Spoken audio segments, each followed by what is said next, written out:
this is exactly how I scaled my Meta ads to over $50,000 a month. I'm going to break down the exact framework to be able to help you scale and spend this much money. I'm gonna show you an ad account right now that we're running. We're spending about $10,000 a day, a little bit less sometimes, but around $10, $15, $20,000 a day.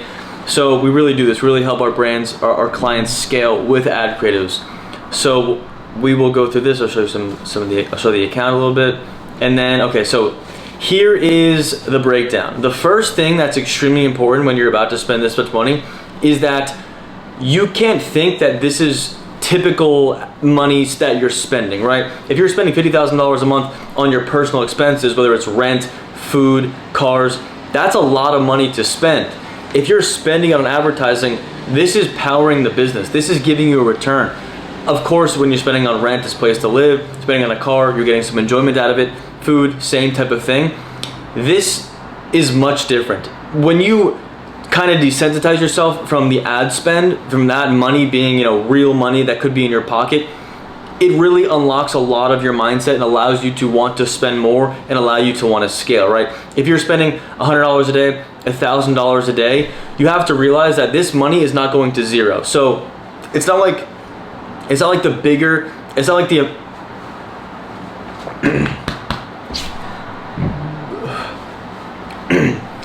like once you put this money in the machine, it's gone. You're expecting, obviously, to get money out of this.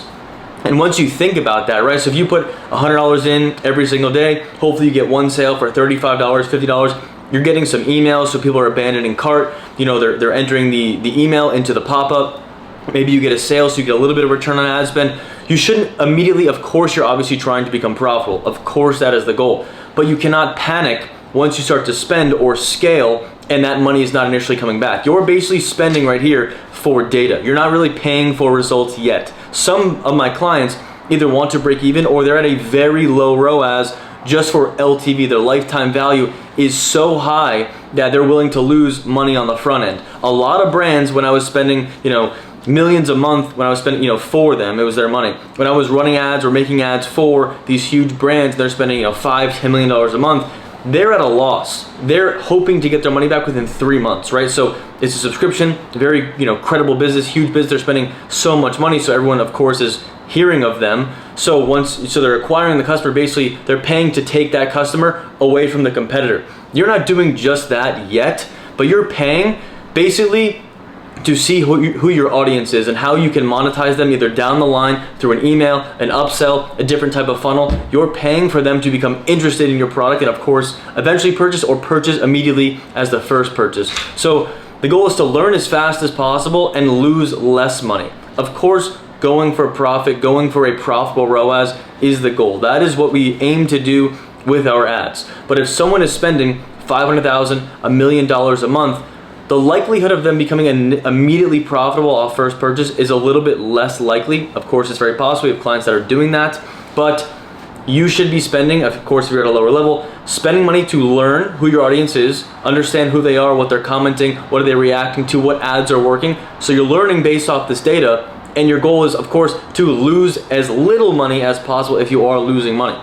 So then, once you see what's winning, what's performing in the account, you can then iterate off of these ads, right? We'll get into that. But the mindset shift, the mindset has to be there to be able to spend this much money. At the beginning, I'm sure when you're spending $100 a day, sometimes, when I'm first starting up an account, it's tough, right? You're losing this money, it's not working, and then overall, you look at last 7 days, you click the last 7 days button or this month, this week, and you see, the sales are coming in, the cost per submits or whatever you're optimizing for are coming in, and if you actually zoom out, it could be profitable. It could be working very well. You can't really look at day by day if you're at lower ad spend. That's another thing. The mindset should not be panicking and very emotional when you're first starting to spend. I would say once you're at $1,000 a day, you're completely, you're able to spend and learn much faster. Anything under kind of $1,000 a day, it's a bit tough, right? It's a bit more emotional. You could be having brutal days. Brutal days do happen in there. Once you scale up, they tend to drop off because you're at so much ad spend. You're really understanding your audience, and hopefully you have a complete,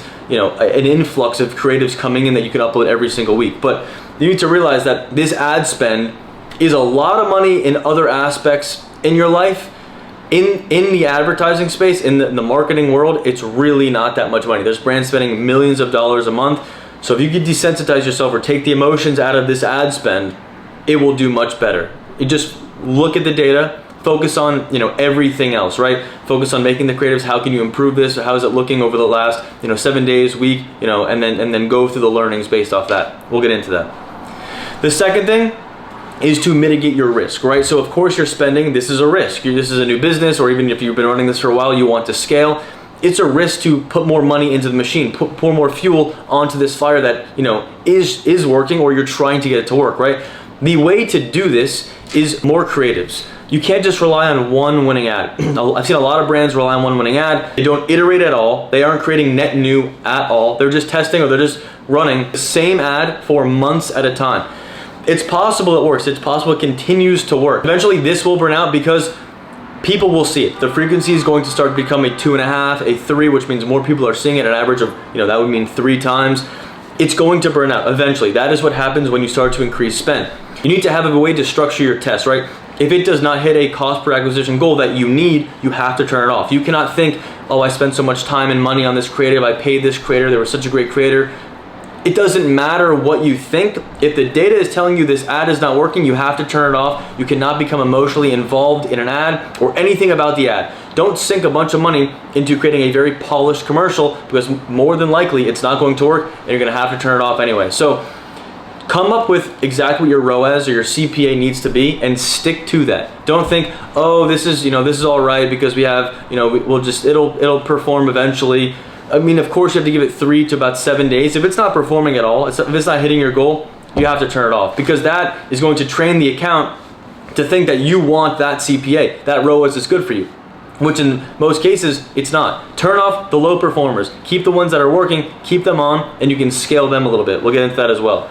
Of course, keep your cash flow and your margin safety nets. That's your own business, right? Do not put every single dollar back into the ads. You can if you're relatively funded, or if you'll be all right, but once you get the money out, you have your your cost of goods, you have your shipping costs, you have your payment fees, you have, I don't know if people are paying, if you're paying people to do any of the other things, you have your emails. There's a bunch of costs here. Just because you're getting money out, you're getting sales on Shopify, doesn't mean that's profit. You have to, that's your notes on your business and, all your net margin. You have to understand that, of course. Just because you're pouring fuel into something and you're getting money out, doesn't mean, it's an equal profit, right? You have to obviously know your numbers, and that's gonna help you, understand how much you can actually spend on these ads. But you cannot rely on one winner. Just structure your you have to structure your testing to understand your angles, to understand what's winning, and then of course turn off the lowest performers, and then you have to understand your margins, understand your net profits, and see how much you can actually increase your scale by. So of course that is completely in your business. Number 3 is actually how to run the ads, right? A lot of people, of course we used to run interest because, it was working very well. You could just make a simple static, a simple video, then you can target somebody, and then it would typically work. That doesn't exist anymore, as I'm sure you've been told multiple times. Scaling is not just raising the budget. I highly suggest against, if you're spending $1,000 a day, do not double it. Do not go from 1,000 to 2,000 and then just keep cranking it. If it's at a CPA that you're absolutely printing at, sure, I understand, or cost per action that you really it works for your business, I guess. And if it's in a specific time frame that you want to run, if it's Q4, it's different. Scale that as hard as possible. Typically, I would go only 20% every day or every other day to keep things consistent. If you throw a bunch of money back into this budget, into the CBO, ABO, whatever it is, the algorithm is not really going to understand what to do properly. And it's going to be tough to even just, maintain that consistency if you don't have a bunch of creatives on hand, right? So this is how we keep it very simple. And this is exactly how we run the ads when we are scaling. So instead of just raising the budget, we're rotating fresh angles. And these are new creatives, whether we're iterating, so we're taking a top performer, we're changing out the hooks, we're changing out different B-roll, we're changing out different voiceovers. So we're iterating on top performers. And then of course we are adding new hooks to top performers very often, right? So if something's winning for a while, we'll switch out, the first, few seconds, few clips. What are they saying? What's the copy on that? We'll change that to try to re-spark it or to get some more performance out of that main creative. The campaign structure should always be extremely simple. Typically, when we're starting to scale a new brand, it's one CBO. All the ad sets, they're different concepts. All the ad sets are in one CBO until you get to about $1,000 a day. If you're at $1,000 a day, you can have one scaling and you can have one testing campaign. Typically, I like to do one campaign in general. and then just test everything within that. And if you have a different offer, then you can do a different campaign. Or if you have so many ad sets, because we typically deliver about 4 concepts a week, that is, that's what we do. We make ad creatives for direct consumer brands to help them scale. So if you're getting this much volume, let's say from us, hopefully from us, then you will eventually have to do ad set budget, right? You're gonna test ad set budget with a certain amount of spend that you feel comfortable with, $100 a day, $200 a day. And then the main CBO is going to be, everything that's been top performing, right? So all the winners are in that. Maybe you have the winners in the in the ABO in one ad set. There's different ways. I'm just saying to keep this extremely simple. Do not have a bunch of different campaigns and overcomplicate the entire scaling process. Focus on the creatives and the scale will happen. If an ad's going to work, it's going to work no matter what the campaign structure is. So keep your eyes on the blended metrics, not just ROAS and the Ads Manager. Reporting, it's possible to be a little bit off, but of course, since we said we're going for data, your emails need to be dialed in. I don't do anything with email marketing. If you need someone, I can refer you to somebody, but the blended ROAS is the most important thing, because you're of course going for sales. Your objective is sales, to get people to purchase, first purchase, or within of course the 7-day window. If they do not, hopefully you have their email from the email capture, or they've abandoned cart. Your abandoned cart sequence should be about 3 emails over the course of 2-3 days, or even 1 to 2 emails a day for 3 days, to get them to either purchase, or to get them to purchase. That's the abandoned checkout. If they've purchased, you need to have an upsell flow. So educate them on the product and then try to sell them something else for a deal they typically cannot refuse. And then of course, if they purchase, you're going to have a post-purchase upsell to add 1 more for X% off. You have to figure that out with your margins. Go for the blended ROAS. So including email, including if you're doing SMS, including Google. If you're running Google already, it could just be 10% of your meta ad spend. I also don't touch Google. I'm just saying, blended ROAS is how you should be looking at your ad. All I'm saying is, blended ROAS is how you should be looking at all of the ads. Another thing with the copy, right?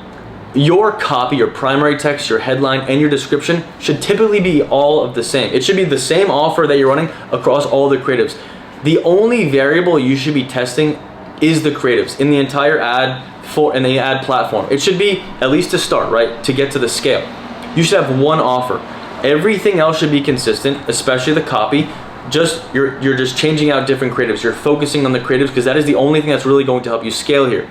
This is exactly how Prose, which is a big hair care brand, this is how they're formatting the copy, right? So 60% off your first Prose order when you click today, right? So, and then there's an asterisk here, shocker, because I'm sure it's not just today. And then they have these bullet points with emojis. I see this style work very well. And then of course they have the offer in the headlines. Get 60% off custom hair care from Prose. So you can basically copy this exact same thing. Copy this, put it into ChatGPT, put your product in, put your offer in, have it duplicate this, and it looks, it'll look clean. It just looks clean, very comprehensive, very simple. It's all you really need. You don't need anything crazier. If you have a crazy supplement brand, sure, you can have a long form copy of how it changed someone's life. And they lost 100 pounds in 5 days. I mean, I highly suggest against that, but I've seen long form copy work. This copy is typically all you need. Just keep it extremely simple. 1 offer for all the ads. You're only working on the creatives. Specialize in direct response creatives, which cause people to stop scrolling, click, and then hopefully buy. So that is the main focus. We don't make any polished commercials or anything that looks like, crazy Super Bowl ad. We only focus on ad creatives that are going to convert scrollers into happy customers. So if you need help scaling your ads, there's a link down below, makewinninads.com. Schedule a free call and we'll talk very soon. Thank you so much for watching. I appreciate it.